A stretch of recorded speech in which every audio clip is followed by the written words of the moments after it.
Olá, eu sou Alexandre Sclapis e você está no Teoricamente, um podcast da Escola Paulista de Psicanálise e do Instituto Hécatos, que tem como objetivo discutir, entender, expandir, dialogar conceitos, hipóteses, teorias psicanalíticas.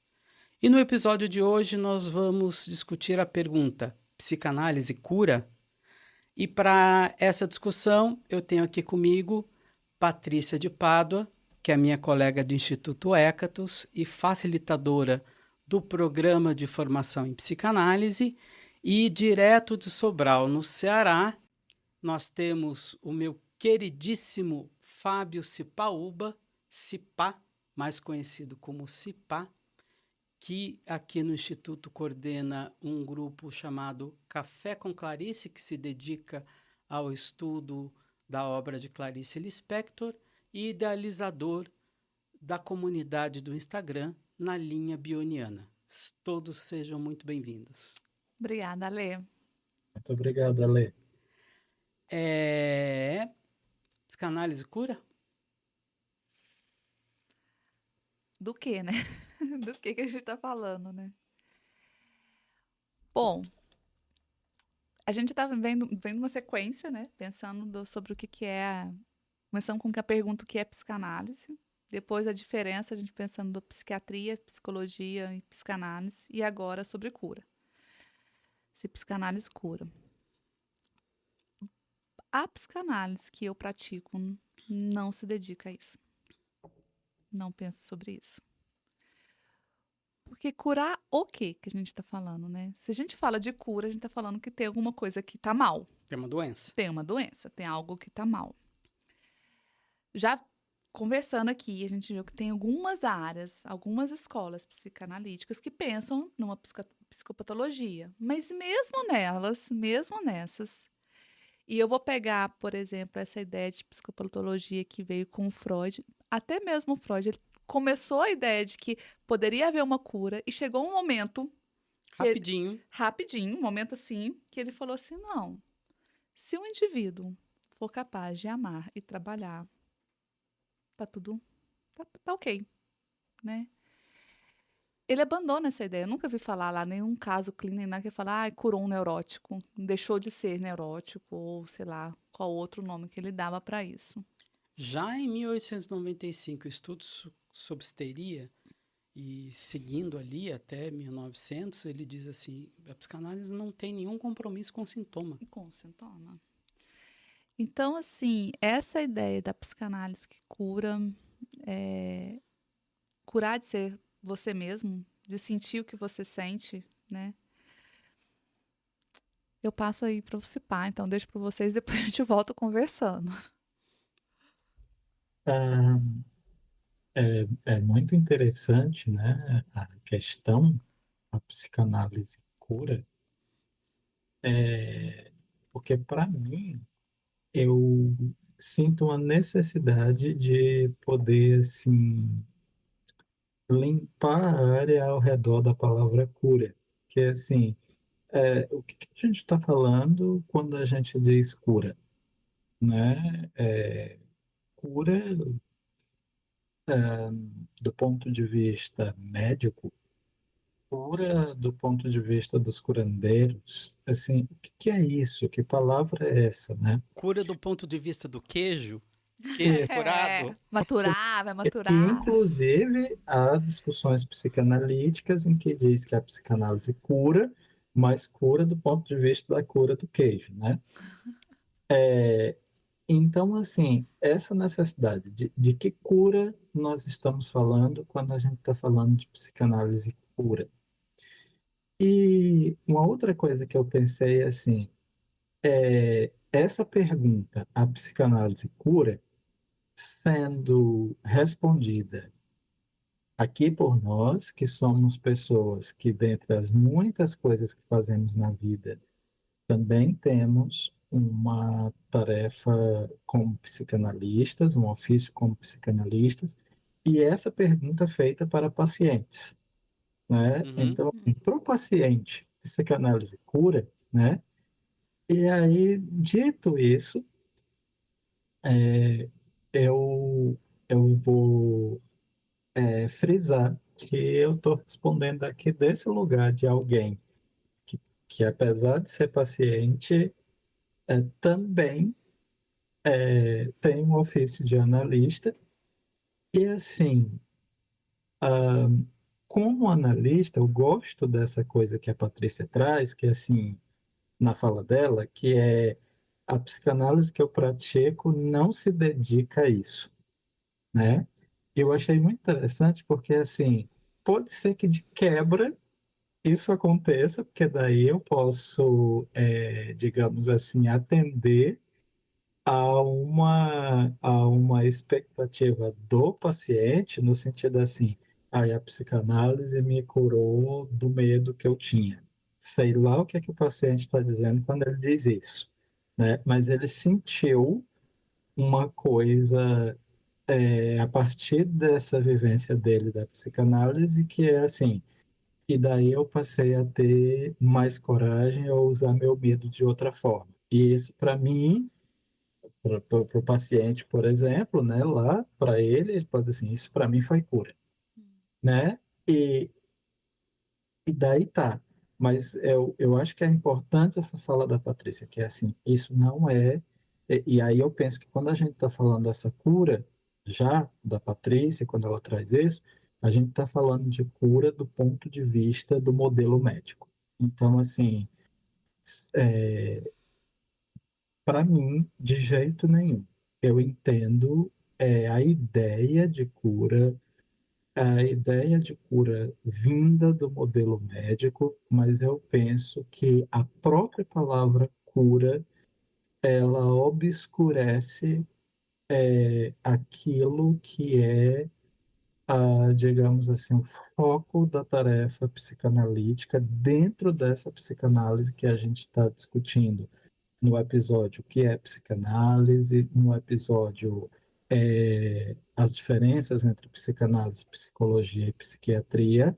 Então, dentro desses episódios, recomendo que os nossos ouvintes assistam a esses episódios, que daí eu penso que vai ficar mais fácil vir com a gente para essa discussão. Dentro disso que a gente tem falado até aqui, não. Então, na minha concepção de psicanálise, a psicanálise não cura, certo? E, claro, quando eu falo dessa cura, estou falando da cura dentro do modelo médico, porque eu acho que é muito importante, inclusive, a gente pensar assim: há sempre uma tentativa, e muitas vezes eu diria que uma mistura da medicina com a psicanálise, talvez ouso dizer aqui que isso esteja muito atrelado ao início, né, da psicanálise, sendo trazida pelo Freud, mas eu penso no modelo matemático, na medicina e na psicanálise como paralelos. Então, linhas paralelas são linhas que não se encontram, né? Então, eu tenho ali medicina, tenho aqui psicanálise com suas especificidades, sendo respeitadas dentro das suas especificidades, mas talvez, mesmo como modelo, pura como modelo na psicanálise, e daí pode ser que seja uma incompetência minha, eu não consigo ver como útil porque me traz obscurece o ponto central da tarefa do psicanalista dentro dessa concepção e desse pensamento e ideia que eu tenho sobre o que é fazer psicanálise hoje. A Patrícia, ela falou da. Vocês estão falando da experiência de vocês. A minha experiência com o paciente é muito interessante, porque logo no terceiro mês, ele já pesca aqui. Não é, não tem a ver com cura. Né? No terceiro, quarto mês, ele já sabe que aquilo é outra coisa. Né? E os pacientes vêm com uma ideia de cura. Sim. Eles vêm fortemente com essa ideia. Mas com a condução de uma técnica que não leva em consideração a ideia de cura, rapidamente eles absorvem isso, né? E eu fico pensando no... Me lembro agora, não exatamente de uma frase do Fernando Pessoa, mas a vida tem cura? Eu até dei uma olhadinha, tava vendo, tem uma cantora, ela é pernambucana, ela chama Flaira Ferro. E ela tem uma música que chama Me Curar de Mim. Curar de mim, um negócio assim, Me Curar de Mim. E eu acho bem legal, assim, essa música, porque ela vai falando uma pessoa, né? Uma visão de uma pessoa que entra em contato com coisas que ela observa nela e que lhe causam dor, lhe causam sofrimento. E aí o refrão ela fala, eu quero me curar de mim, né? E eu fico pensando, é possível, né? É, em qual aspecto que eu olho que aquilo que me causa dor também não pode ser aquilo que, de repente, se eu olhar para o outro lado, pode ser útil para outra coisa, né? E como é que eu vou curar de quê? Vou curar de tristeza? Tristeza é doença. É, inveja, que a gente citou há Sim. pouco, é doença, é coisa que a gente tira e fala, vou curar disso, né? Fica essa questão. Que isso é a vida. Que é a vida, A né? vida é Sentir isso. raiva, medo, Tudo junto e né? misturado. E ao mesmo tempo que tem medo, também tem coragem, porque se tá Sim, com medo e tá ali fazendo análise, então tem a coragem junto, né? De olhar para sim. ele, né? Para esse medo. E aí para mim, por isso que não bate essa ideia da cura, né? É nesse aspecto que eu acho que esbarra em algo que eu falo, talvez não faça sentido, né? A frase que eu mais ouço de paciente é: Ah, eu tinha pensado em falar alguma coisa aqui, mas já ficou sem sentido, então eu vou falar qualquer outra coisa. Eu vou ver o que vem de novidade, né? Legal. Então, assim, ele já vai se desprendendo. A depender do método que você usa, como você emprega o seu método, rapidamente o paciente já entende que o jogo é outro. O jogo não é aquele de curar.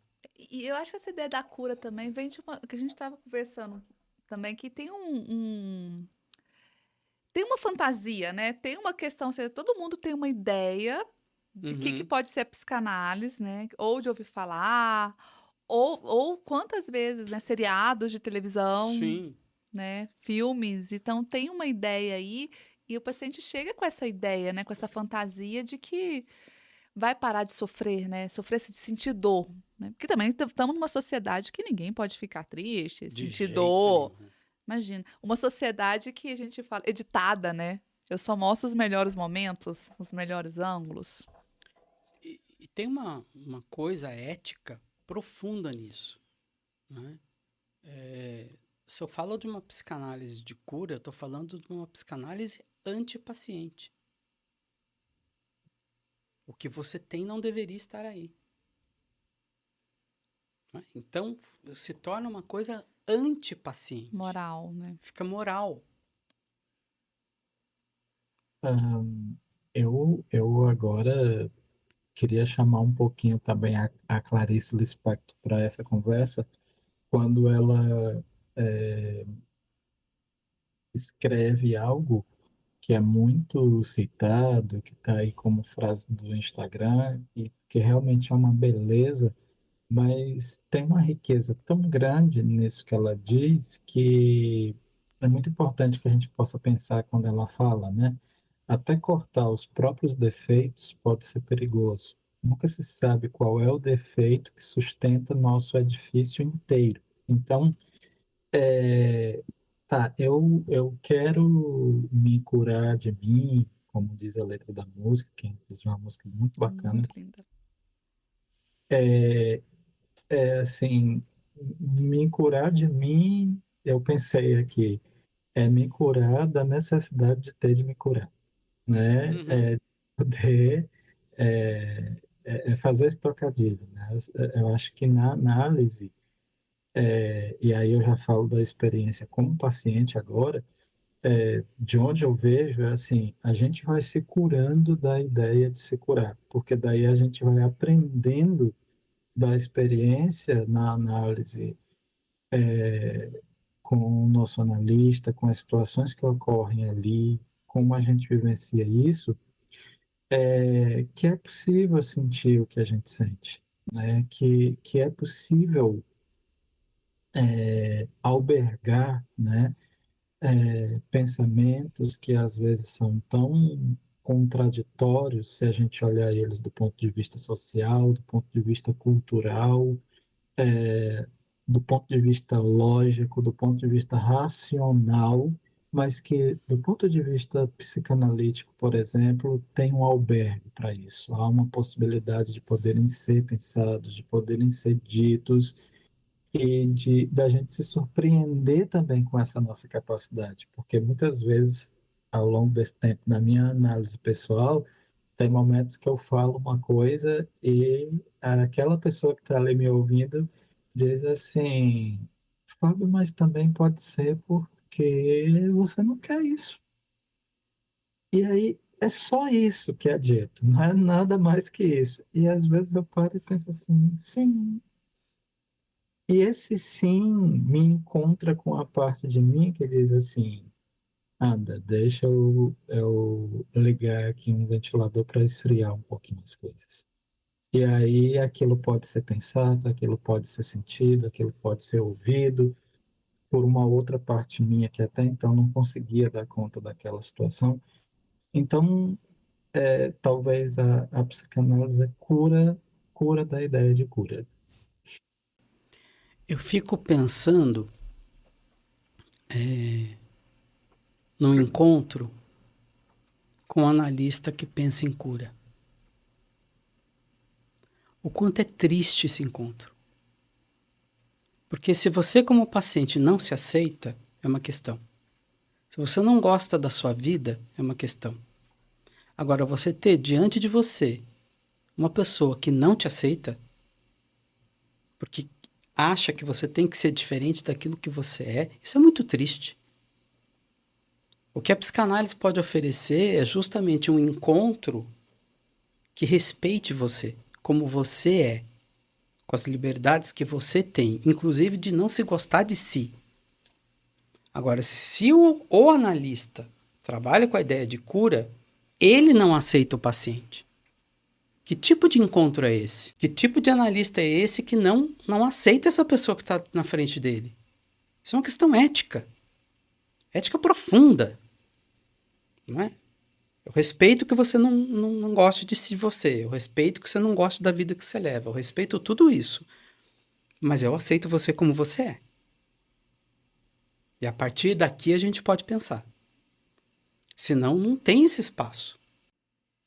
E é interessante isso que você está falando, Ale, porque inclusive essa ideia do aceitar, que está muito presente socialmente, por exemplo, como aceitar as diferenças e tal, às vezes eu olho para isso e penso assim, e se dane quem não quer aceitar. Porque assim, porque me parece que ser pessoa, ser e estar no mundo como pessoa é algo que, para mim, pelo menos eu vejo assim, aparece e já está. Então, aceitar ou não aceitar é quase como se fosse assim uma coisinha que a gente construiu para poder dizer que a gente tem algum controle dessa situação, né? Que assim, tomando isso como você está dizendo, um analista que, digamos assim, não aceita o paciente, né? Eu acho que é quase como se fosse assim, bom, então tá com um elefante branco na sala, porque isso vai estar ali, para onde tu for, para onde tu vai, tem essa pessoa que está aqui sendo e estando no mundo como ela é. E é disso que a gente está falando. E tem partes aqui dessa pessoa, tem coisas sobre ela que ela ainda não sabe, né? Que ela ainda não conhece. E não é que ela vá saber que ela vá conhecer todas as coisas que ela é e como ela está, mas é o encontro proporcionar isso. E isso, é que eu acho que essa parte que você fala muito interessante, que é assim, isso só é possível se a curiosidade do analista nesse encontro é uma curiosidade genuína, né? Se é uma curiosidade, por exemplo, que é assim, sei lá, o paciente diz, suponhamos um paciente que diz, né?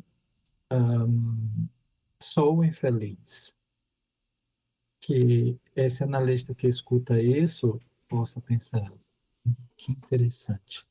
Será que é isso? Porque eu já ouvi falar muito sobre infeliz, mas não por essa pessoa. O que que ela tem para nos dizer? Que é quase como se fosse assim, é, essa pessoa escreveu um livro sobre o que é ser infeliz. E eu quero ler esse livro. Quero ver o que que ela diz em cada página. Quero ver o que que ela diz na página 10. E na página 59, o que que ela diz na 205? E tem uma outra coisa que acaba acontecendo, pelo menos na minha prática clínica, eu lembrei agora, um paciente chegar e dizer, eu sou calado.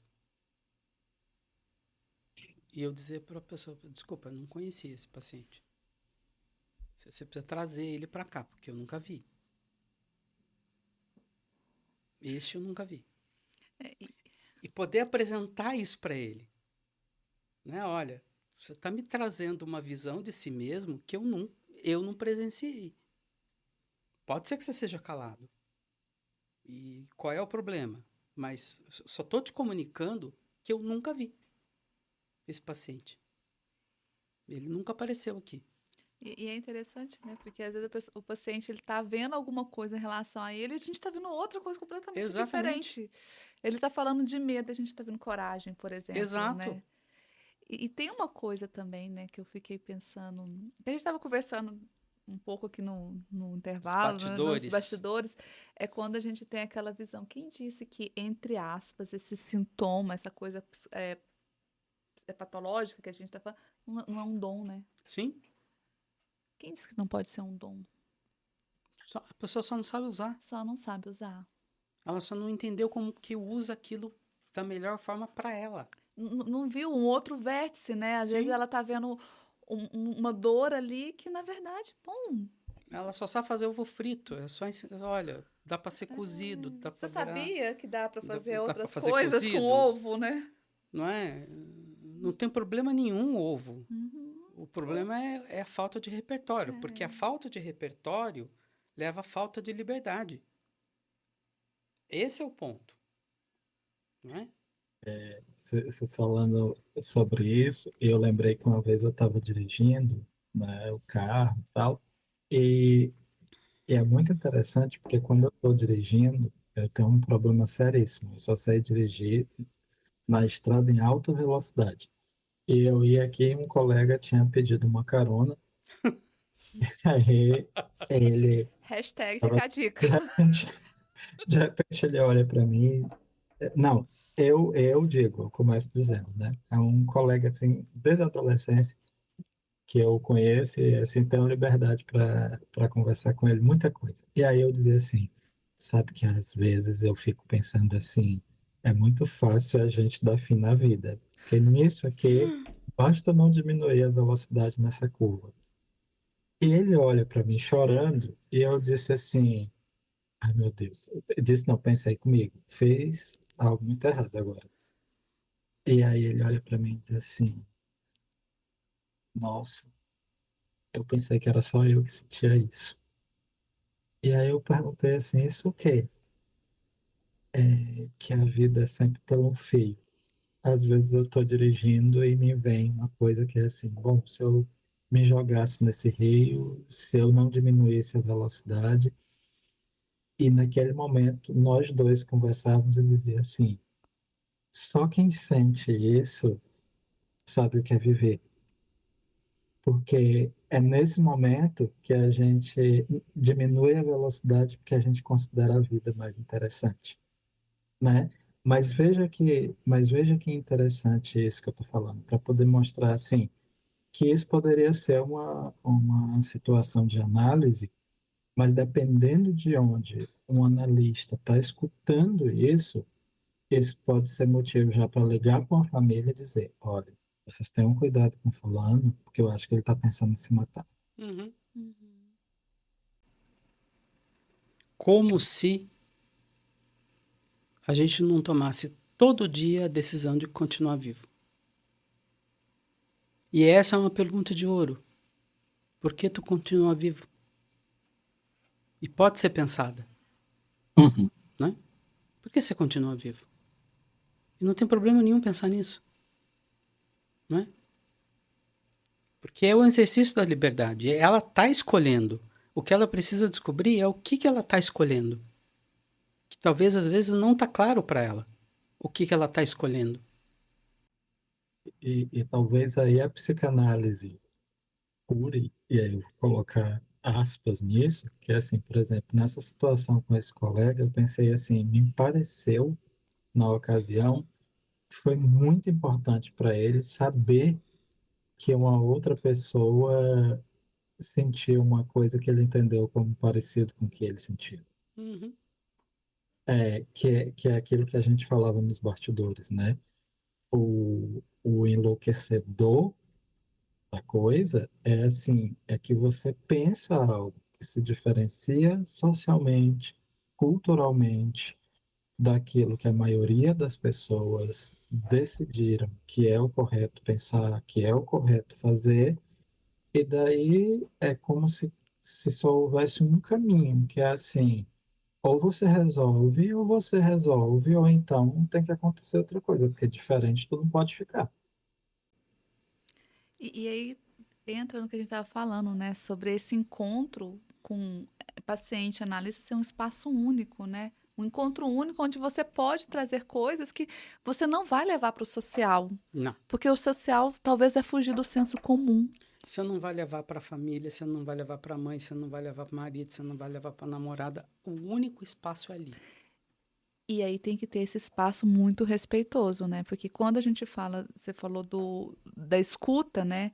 Se eu não aceito o paciente como ele é um espaço violento, É uma né? É violência. uma violência se eu disser, deveria ser desse jeito, Sim, né? Por isso, por isso que a psicanálise também não é um lugar de aconselhamento, sim. de dizer, você faz isso, dar receitas, né? Gente, Então eu- Então tá bom. Então agora você tem compulsão por jogos. Então agora você vai tentar jogar 2 vezes por dia só. Não é lugar de conselho de. É o espaço. é difícil saber o que eu faço com a minha vida. Hum. Como é que eu vou saber o que o outro faz com a vida dele? Isso é uma decisão dele. É uma liberdade dele. Não é minha. É difícil eu saber o que eu faço com a minha. E essa vontade, né? Primeiro, primeiro tem assim um incômodo com não parecer com aquilo que está estabelecido socialmente ou culturalmente. Eu penso que a necessidade ou a vontade ou o desejo de cura surge daí. Ela chega nos nossos consultórios e muitas vezes ela aparece assim. Você poderia me sugerir um livro para eu ler, assim, de como eu posso ser mais autônomo, de como eu posso ser mais empático? E sei lá, digamos que o nome do paciente é Antônio. E às vezes quando isso aparece, né, eu digo, eu estou lendo um livro muito interessante e eu te sugiro. Comecei faz uns 2 meses e, assim, tá bem interessante a leitura. E aí a pessoa já pega ali caneta, lápis para anotar. Pois você pode me dizer o nome? Sim. É, A Vida de Antônio Silva, né? Ou seja, o nome do próprio paciente. Aí ele, é que está muito difícil de ler, tá? Não sei. Deixa daí a gente começa a conversar. Porque no final, para mim, é muito triste um paciente que não se aceita. É muito triste um paciente que não aceita a vida que ele tem. Já basta isso. Não precisa que eu não aceite a vida dele, que eu não aceite ele. É o que você estava falando, é curar do desejo de curar. Não é? Que ele pare com este sofrimento de não querer ser ele mesmo. Que ele possa se aceitar com ele mesmo e possa buscar na liberdade dele, que não é uma tarefa fácil, é uma tarefa dificílima, qual é a melhor versão que ele quer ser dele mesmo, para ele mesmo. Que eu não tenho nada a ver com isso. E que muitas vezes, né, tem afirmações que os pacientes às vezes fazem, sei lá, afirmações do tipo, eu não gosto de ser eu.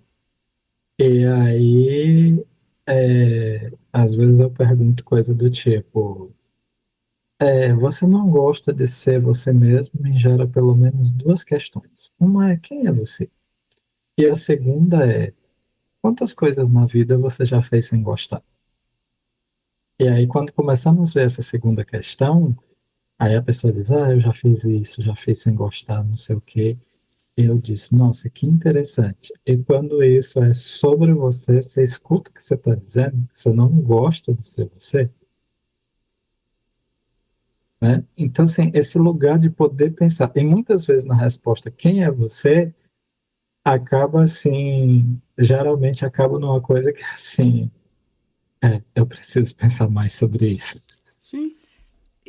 E tem uma coisa também, né, que esse espaço, né, você falou assim, que é proporcionar também o paciente se escutar, né? Quantas vezes você vai falar e aí você se escuta? Porque às vezes você não Sim. se escuta, né? E Sim. às vezes você precisa de um outro para te ajudar a se escutar. Sim. Né? Então tem essa questão da cura que ela passa pela ética, ela passa pela violência da escuta, ela passa pela violência do acolhimento, que é um falso acolhimento. Né? Essa palavra é muito em moda, mas, na verdade, é um espaço moral. Né? Se torna um espaço moral. E que aí tem que tomar cuidado quando a gente vai falando, né? Por exemplo, psicanálise cristã, psicanálise não sei o quê, porque ela começa a delimitar um espaço onde ela está dizendo, ó, só cabe certas coisas nesse Sim. espaço. E talvez você, dentro desse espaço, comece a perceber que não se adequa ali, então tá mal. Então, tem algumas associações aí que começam a se Sim. tornar perigosas e violentas, né? Sutilmente violentas, né? E muito violentas. E Sutil muito. e muito violentas. Né? Qualquer espaço psicanalítico que não abre possibilidade para a liberdade. E eu só queria fazer aqui um gancho quando eu falo em liberdade, que o Cipá já citou muito, mas liberdade pressupõe escolha. Escolha pressupõe que eu vou escolher A e não vou escolher B. E são tarefas muito difíceis. Escolha pressupõe que eu vou deixar o meu passado para trás. Escolha pressupõe que eu não vou mais tentar viver um sonho que eu nunca consegui. Eu não vou conseguir. Então, envolve uma série de recursos emocionais para você conseguir exercer a liberdade. E é disso que se trata a psicanálise.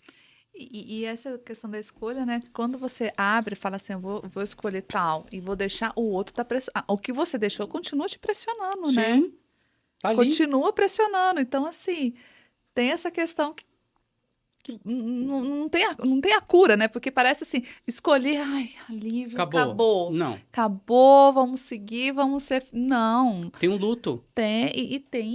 E fica ali, às vezes pressiona, de vez em quando volta, né? De Sim. vez em quando, de outras formas, vai voltando e dizendo assim: olha. E se a minha vida fosse diferente? E se eu não tivesse 20 anos casado?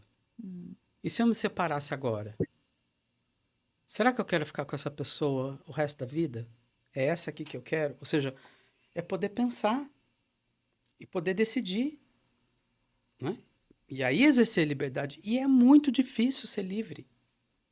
E é interessante que, assim, a gente nasce livre. O que a psicanálise proporciona é que eu me aproprie da minha liberdade. Livre eu já sou. Eu não vou ganhar a liberdade. Eu já sou livre. Mas eu posso me apropriar melhor da minha liberdade. é um outro tema, né?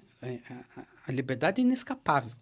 Se eu estou dizendo desde dessa série de episódios, olha, você escolhe estar vivo hoje, não é? É o pressuposto básico da vida. Eu sou livre. Eu nasci livre. Eu sou livre. Não é? E aí entra aquela questão da diferença, né, do moral e do ético, né? Porque, Sim, assim, eu fiquei pensando quando você fala do a gente nasce livre, né? E aí a gente vai vivendo nas relações com o outro, né, na sociedade.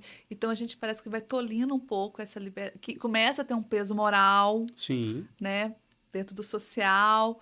E talvez na psicanálise, assim, quando a gente diz que não tem espaço da moralidade, é porque não traz, não, o analista não trazer esse peso para sim, dentro né, dessa relação e, ao mesmo tempo, proporcionar um espaço ético, né, onde a pessoa pode ter a liberdade de questionar. sim. Né? Porque a ética é isso, é começar a questionar, inclusive, as questões morais, né? E a partir daí poder escolher. E questionar o analista, Sim, sim.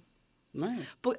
Porque, né, o analista não é um alecrim dourado que Não. nasceu no campo, né? Tipo assim, lógico, é um ser humano com as suas questões também ali, né? Eu já gosto de começar as análises dizendo, ó, não duvide da minha estupidez, porque já abro espaço para ela me questionar. Para ela poder exercer essa liberdade de me questionar. Porque se ela está no espaço que ela me endeusa e ela não pode me questionar, porque ela acredita que eu tenho um saber que ela não tem, Ô, curandeiro. o curandeiro, já começamos mal. Começamos mal, olha. Eu vou te dizer um monte de coisa, mas você tem que pensar.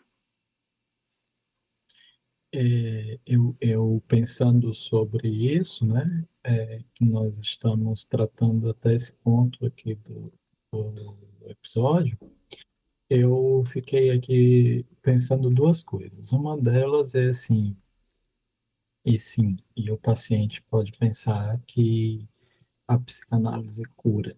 E eu fiquei pensando, e até aí não tem, pelo menos para mim, não tem nenhum problema. A questão é eu me colocar nesse lugar, usando a palavra da Patrícia, de curandeiro. O paciente pensa que a psicanálise cura e eu, Vou em função curar. desse pensamento, ocupo esse lugar. Que aí eu penso que o analista pode ocupar esse lugar de curandeiro, por exemplo, por vários motivos. Por conta que o paciente pode fazer um movimento que dê a ele uma necessidade de se colocar lá, muitas vezes porque ele encontra um supervisor que também diz que ele tem que se colocar lá, ou por conta de algum grupo também que ele está, pelo menos essas três coisas que eu vejo daqui, que também diz que ele tem que se colocar lá, né? E aí, é, eu fiquei pensando aqui numa lente, vamos chamar assim, que o Bion traz, que é o aprender da experiência, onde eu vou pegar aqui essa palavra experiência em si, e que eu penso assim, a palavra experiência, né, ela nos serve muito para que a gente possa elaborar um- uma distância a respeito, né, do que a gente poderia chamar de a ordem do discurso psicanalítico, né? Essa ordem, ela é estabelecida em muitos ambientes como um jeito de pensar, um jeito de dizer coisa, um jeito de escutar, um jeito de ler, um jeito de escrever, um jeito de querer, né? E muitas vezes esses jeitos são jeitos que um analista não se reconhece, que ele, como analista, ele não consegue se notar naqueles jeitos. E daí eu penso, é o momento em que um analista precisa se olhar e poder pensar assim, esse jeito que dizem que é fazer psicanálise, eu me reconheço nele, né?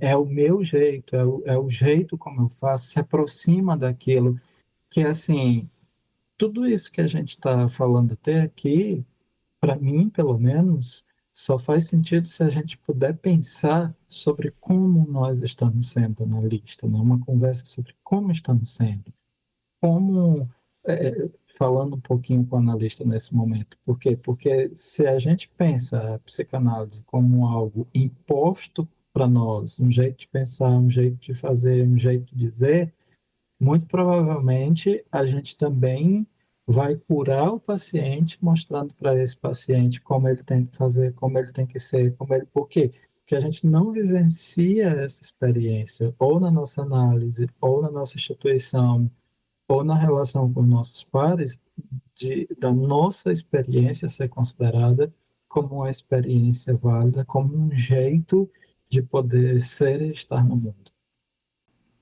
E tem uma questão que eu acho muito importante. Não é fácil não ocupar o lugar de curandeiro. Você sofre uma pressão, que é o que você está dizendo, muito grande, institucional, grupal e do paciente para ser esse curandeiro. E não ocupar esse lugar, tanto do ponto de vista institucional, grupal e ali na sessão, é muito difícil. Você tem que ter uma preparação muito grande para evitar esse lugar, para não entrar nesse lugar. Você tem que estar centrado. Tem que ser uma fé. Você tem que estar num estado de fé que aquilo não é o seu lugar. Né? Como a fé, como pontua a Bio, né? Sem memória, sem desejo de compreensão e com evidência mínima dos sentidos. Ou seja, você precisa ter coragem de ocupar esse lugar. Né? De não onipotência, de não arrogância, né? De que você não sabe, de que você está explorando aquilo que você não sabe, não é? Respeitosamente. Então, que às vezes o ouvinte está aqui e está pensando que é um lugar fácil, né? E não é um lugar fácil. É um lugar que, se não for construído desde a formação... E até mesmo porque é contraintuitivo, né? Sim. Porque, assim, quando você estava falando da liberdade, eu fiquei aqui pensando, a gente vai, aí eu começo a ir para a escola. E vai para a escola, começa, assim, de alguma forma a formatar, assim, a enquadrar, ó, a regra é assim, você faz é assim, você precisa tirar tanto de nota assim, você faz o quê, não sei o quê, não sei o quê. Então, é contraintuitivo, né? Sim. Quando você vai na escola, você vai para a escola fazer o quê? Responder perguntas. Você tem que saber respostas. Uhum. E você tem que dar respostas. Você é avaliado pelas respostas que você dá. E essas respostas vão ser julgadas como certas e erradas. E dependendo, cada vez elas podem ser cada vez mais estreitas, né? Menos. Sim. Não cabem-se perguntas, às vezes. Né? Ou as perguntas têm que ser. Algumas perguntas cabem, outras não. Sim.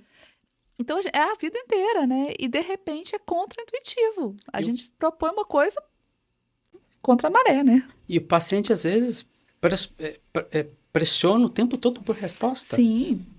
E você ter essa fé de que esse não é o seu lugar é o que faz, que permite que você ocupe esse lugar de não cura, esse lugar não violento, esse lugar ético.